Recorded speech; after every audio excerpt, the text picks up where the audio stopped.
motivation. Your motivation. For motivation, dopamine. Dopamine with Dopamine. Okay, before we start, watch this.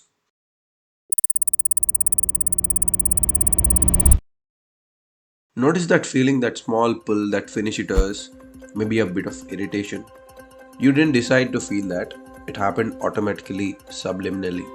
And if I complete it now, notice what just happened? The urge disappeared. That rise and that drop is what happens with your goals, habits, and with your motivation. And to understand why, we need to understand how motivation actually works.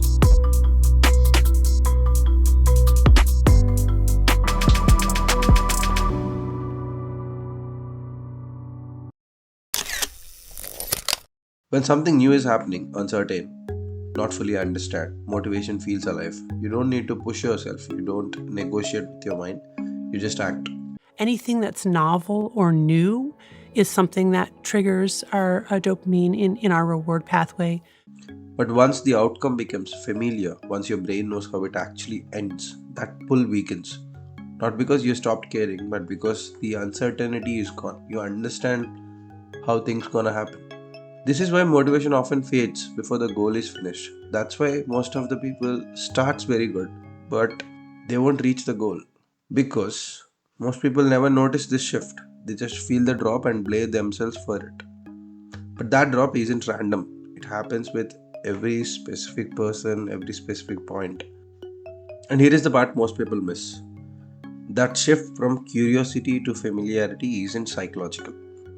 It's very biological. Your brain isn't asking whether something is meaningful or important or worth your effort. It's actually asking something much simpler. Is this still uncertain? Because deep inside your brain there is a system that only activates when the future isn't clear yet. And that system decides whether your motivation rises or quietly fades. Let's understand about that system. Okay. When your brain asks what might happen next, it's not being curious, it's doing its main job, which is prediction. Your brain is constantly guessing the future. If I do this, what really happens? If I do that, go better or worse? All these questions. And the motivation is a signal that appears only while those guesses are still being updated. Here is a rule your brain follows, and it follows automatically. If something turns out better than expected, the motivation increases. If something turns out exactly as expected, nothing happens. If it turns out worse than expected, motivation drops. You don't feel this comparison happening, but it decides whether the pull continues. This isn't a metaphor I'm talking. Neuroscientists tested this directly. In a series of experiments, a researcher named Wolfram Schultz recorded activity from dopamine neurons while animals were learning what to expect. So look at this. Schultz found something very specific. When the reward was unexpected, dopamine neurons fired. When the reward was fully predicted, they stayed quiet. And when the expected reward failed to appear, their activity dropped. Those neurons weren't reacting to reward itself. Those were reacting to surprise. To whether the brain prediction was wrong, that's when dopamine actually signals. Not happiness, not pleasure, learning. So if I were to just put a really simple message around dopamine, it would be there's a molecule in your brain and body that when released tends to make you look outside yourself, pursue things outside yourself, and to crave things outside yourself. Dopamine is a universal currency in all mammals, but especially in humans, for moving us toward goals, and how much dopamine is in our system at any one time compared to how much dopamine was in our system a few minutes ago. That dictates your so-called quality of life and your desire to pursue things. This is important. Your experience of life and your level of motivation and drive depends on how much dopamine you have relative to your recent experience.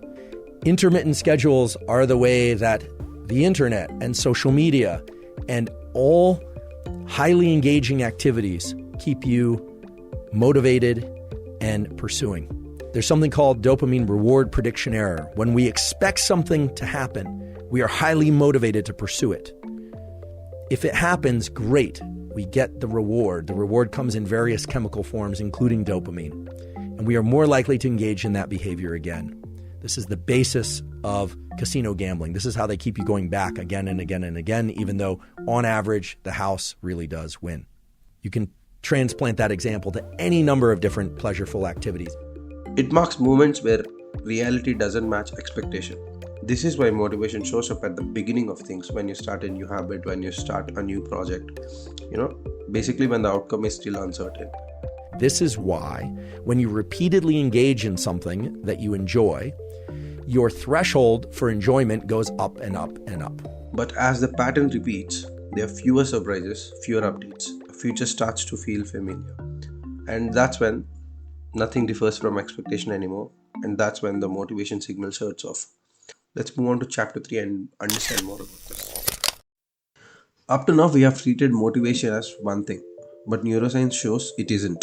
Motivation is split into two different systems. The first is liking. Liking is pleasure. It's the feeling that something is enjoyable while it's happening.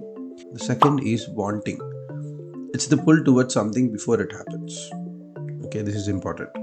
These two systems usually work together, but they build from different circuits in the brain and they cannot come apart. This distinction comes from decades of research by neuroscientists like Kent Birich in his paper. Let's go through this once. In these experiments, scientists increased dopamine activity in the brain. Here's what they expected to see. More dopamine means more pleasure, but that's not what happened. Pleasure stayed the same. The reward didn't feel better. What changed was motivation. The animals worked harder, they chased the reward more intensely, they reacted more strongly to cues. In other words, dopamine increased wanting, but it did not increase the liking. I guess I would qualify that a little bit by saying we're wired for survival in a world of scarcity. That's not the world we live in now. We live in a world of overwhelming overabundance. And so there is a mismatch between this ancient wiring that has us relentlessly pursuing pleasure in order to survive, and a world that's so infused with pleasure and so many rewarding stimuli that now we're overwhelming our reward system and our brains are reeling in response to try to compensate. Let's demonstrate, okay? You heard the notification. That shift you felt didn't come from pleasure. It came from wanting. Your brain tagged that sound as something that matters. Once wanting is activated, it doesn't ask whether you will enjoy the outcome. It just pulls towards it. So once you heard the notification, you just go into Instagram and watch it. This is why motivation can persist even when enjoyment fades. This is why stopping doesn't feel like a choice, it feels like a resistance. Dopamine originally was to help us find those things that we need to survive: food, clothing, shelter, a mate. We call those natural rewards. But today, that same reward pathway that relies on dopamine has been hijacked by all of these artificial rewards that our brain confuses as necessary for survival, which is why people with severe addiction will be willing to lose, not consciously, but unconsciously, their loved ones, their homes, their jobs, everything they have in pursuit of their drug of choice. It's because their brain has been hijacked and they now confuse the drug as necessary for survival. So when motivation detaches from pleasure, it doesn't disappear, it becomes compulsive. Let's understand more of this in chapter 4.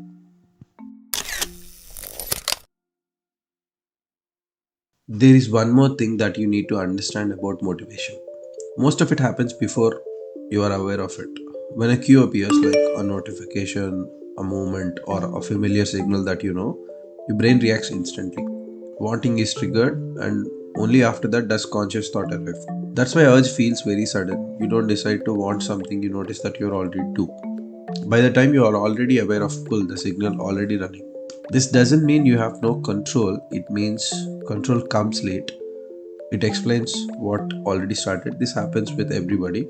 This is why stopping feels harder than starting, and why logic often feels weak in the moment. Your brain isn't asking whether this aligns with your goals or progression. It's just asking something simpler.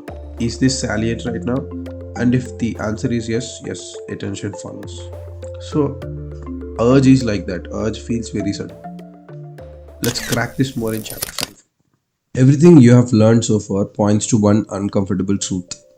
your brain isn't broken, okay? It's working exactly as it designed. Prediction, wanting, cue driven attention. These systems evolved in environments where signals were rare and rewards were limited. But today the environments change. Modern life didn't remove motivation, it learned how to pull it constantly. Today your brain is surrounded by cues like notifications, thumbnails, messages, infinite feeds, and each one quietly says, look here, check here, something might happen, FOMO and all.